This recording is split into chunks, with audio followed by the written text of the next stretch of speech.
बिस्मिल्लाहिर्रहमानिर्रहीम। अस्सलाम वालेकुम। कैसे हैं व्यूज़ आप सब? उम्मीद करती हूँ आप सब खैरियत से होंगे। आज किचन विद राहत में हम बनाने जा रहे हैं गजरेला।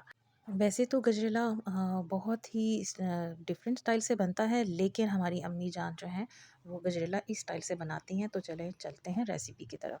जिसके लिए हमने दूध लिया है 3 किलो और उसको अच्छे से उबाल लिया है। 1 किलो हमने गाजरें ली हैं, उनको हमने अच्छे से कर लिया कद्दूकश। और जी ये हम अब इसमें अपने जो दूध है उसमें ऐड कर रहे हैं। यहाँ पे चावल लिया था हमने 1 कप, जिसको हमने 1.5 से 2 घंटे के लिए भिगो के रख दिया था। और चावल आपने यहाँ पे नया वाला इस्तेमाल करना है, पुराना चावल आपने इस्तेमाल नहीं करना। अच्छा जी, उसको हमने जो है अपने दूध में शामिल कर दिया है। और यहाँ पे इसकी ना यहाँ पे आ गया बॉयल। और इसमें आपने चम्मच चलाते रहना है, चम्मच आपने नहीं छोड़ना वरना कि जो है वो आपकी लग जाएगी। अच्छा जी, अब यहाँ पे इसकी हो गई अच्छी सी थोड़ी सी पकाई। आप देख सकते हैं कि पहले कहाँ थी और अब कहाँ है।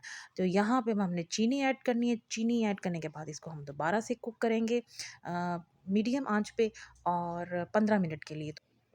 चैनल पे न्यू है तो हमारे चैनल को कर दें सब्सक्राइब और बेल आइकन को ज़रूर प्रेस करिएगा। अच्छा, यहाँ पे हमारा हो गया जी किचन रेडी और अब मैं इसको अपने बोल में निकाल रही हूँ और ये माशाल्लाह से बहुत मज़े का बन के रेडी हुआ है। हमारी वीडियोस को लाइक करें, शेयर करें अपने फ्रेंड्स एंड फैमिली में।